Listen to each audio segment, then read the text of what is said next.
Back here on HQ, going over the biggest needs for teams as we inch closer to the draft. Right now, taking a look at the division where we find our Super Bowl champs, the Eagles, the NFC East, your division as well. Haley. I had to hold back a boo there, and that's gross. Yeah, Giants have the highest draft pick, sitting at 3 overall. Cowboys not too far, sister, behind at 12 after they finished just 7-10 last year. Commanders looking to build off of that Cinderella season at 29, and the Eagles trying to shore up an already stout roster with the NFL pick in the first round. And, of course, we got to welcome back in the fellas here, Bryant McFadden and Tyler Sullivan. Biggest needs for each team in the NFC East when it comes to the draft.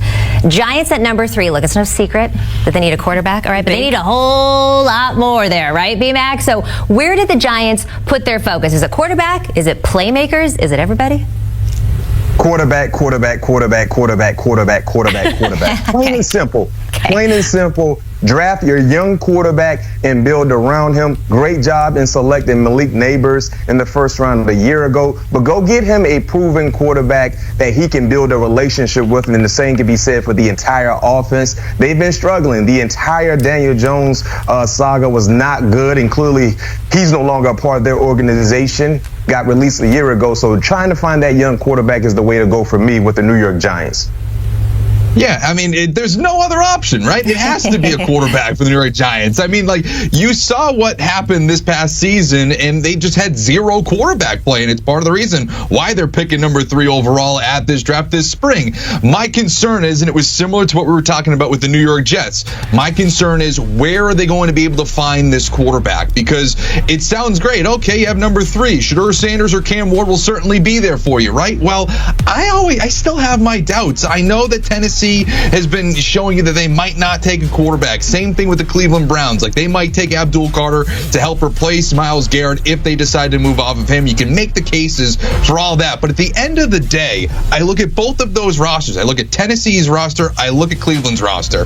Will Levis is not a starting caliber NFL quarterback. We have no idea if Deshaun Watson will even play quarterback again after suffering another Achilles tear. So to me, those teams clearly have a need at quarterback that, of course, they potentially could fill in free agency or trade, but more likely than not, they might draft Cam Ward and Shedeur Sanders. And if you're the New York Giants, you're sitting there going, oh boy, I mean, yeah, it's great to have Travis Hunter into the fold, but still. So to me, I would be aggressive, call up Tennessee, see what you could potentially do to get up to number 1 to secure yourself a quarterback at the NFL draft. Yeah, there's, to our point, we've kind of been talking about this all day, there's just not that many options. Maybe giving Daniel Jones a call back and just saying, like, hey. No, I'm just kidding. I hope they do not do that.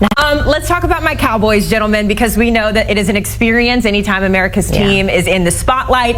We also know that Jerry Jones and that all-in narrative last year was complete BS. So if we pivot to 2025, I know Ryan Wilson's been so high on Ashton Genty being in Dallas, Tyler. I also like that idea. But with Zach Martin retiring, someone's got to protect Dak, right? So where do you go when it comes to what the Cowboys need?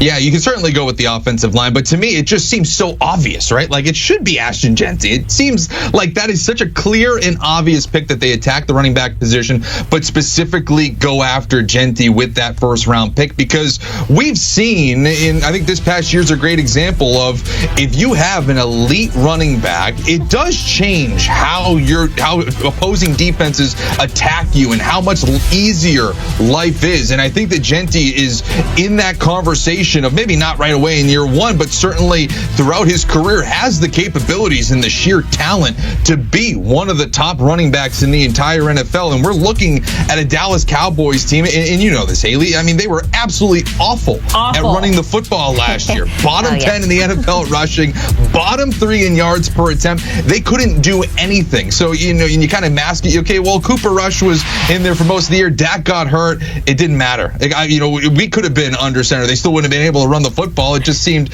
like an absolute Achilles heel for this team. So again, attacking the running back position with Genty in the first round seems to make the most sense to me. What makes running backs have elite-like seasons? Elite protection. Saquon Barkley was already a made man. But when he got behind that offensive line in Philly, we saw a Saquon Barkley we've never seen before. And that is the mindset for me with the Dallas Cowboys picking at 12. I love the idea of Ashton Genty wearing that star on his helmet. But when you look at how deep this running back class is, you can go get you a high-value guy in the second or third round and get sound production. But one thing we know about Jerry Jones, he does not mind utilizing first-round picks on offensive line play. And that's where I'm going. Offensive line, Josh Simmons from Ohio State, outstanding tackle. He's a guy that's not just a one-trick pony. In pass pro, dominating. Run pro, dominating. And then if you draft him, you can potentially move Tyler Guyton to the right side. So now you have two bookend tackles to protect your franchise quarterback and Dak Prescott, two bookend tackles to pave running lanes for whoever it is Dak Prescott will be handing the football to. And I think that improves the offense faster when you look at having a sound offensive line to work from, because I can care less about the wide receivers, the tight ends, and the running back. If you don't have sound offensive line production, good luck in seeing numbers coming from those guys.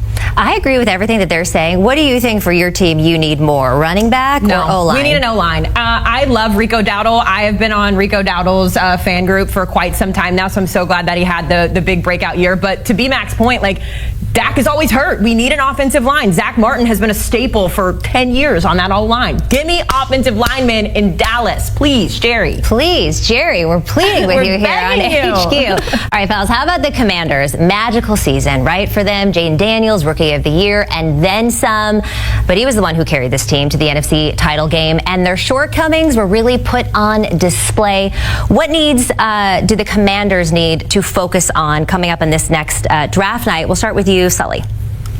Yeah, I think it's another pass catcher for Jaden Daniels. You can make the case for offensive line. You make the case to continue to bolster the defense.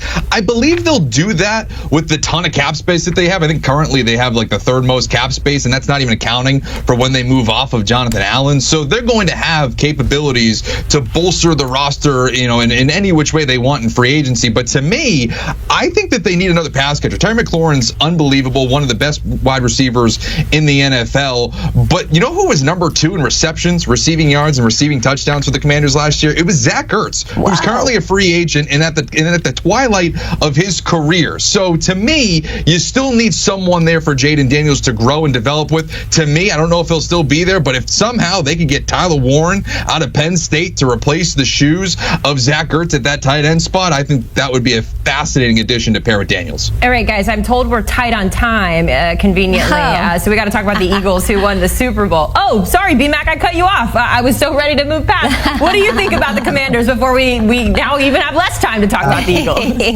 I'll go quick. I love the idea of taking a pass catcher. Me personally, I think the defensive side is the way to go. Not knowing exactly which pass rushers will be available at 29, I have the Commanders taking Jahdae Barron, the Thorpe Award winner from Texas. When you're in a division where you have to see CeeDee Lamb twice a year, Malik Neighbors twice a year, Devontae Smith, A.J. Brown twice a year, you better have guys that can cover. Yes, they traded for Marshawn Lattimore from the New Orleans Saints a year ago, but durability issues has been a main factor with his career, especially the last few years. So adding more depth in the secondary position will really help their defense out.